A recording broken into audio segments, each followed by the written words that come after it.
औज़ुबिल्लाहिमिनश्शैतानिर्रजीम बिस्मिल्लाहिर्रहमानिर्रहीम अल्लाहुम्मा सल्लि अला मुहम्मदिन व अला मुहम्मद वअज्जिल फ़रज अला मुहम्मद। मोमिनीन किराम, ये हमारा छठा पार्ट है मार्फत इमाम और उसकी ज़िम्मेदारियों के हवाले से।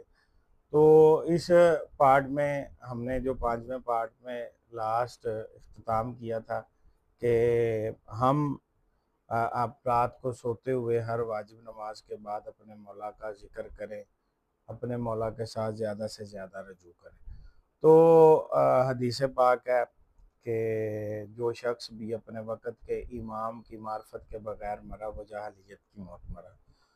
तो अ, अगर बंदा हज़ार किताबें पढ़ा हो या हज़ार जमातें पढ़ा हो, तो हदीस शिकलान के मुताबिक, इस हदीस के मुताबिक, अगर उसे अपने वक़्त के इमाम की मार्फत नहीं है, वो अपने वक़्त के इमाम के साथ रुजू नहीं करता, तो वो जाहिलियत की मौत मरता है।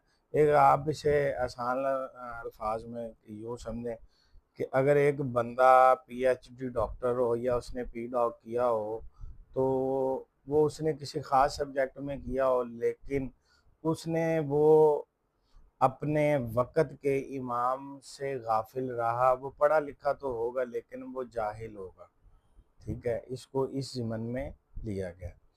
तो मेरी आपसे गुज़ारिश है कि आप रोज़ाना मतलब 313 मरतबा सलवात कामिला का विर्द करें, अपना एक टाइम मुख्तसस कर लें कि ये एक वक़्त मैंने अपने वक़्त के इमाम को देना है। उसके अंदर ज़्यादा से ज़्यादा अपने वक़्त के इमाम पर दरूद भेजें।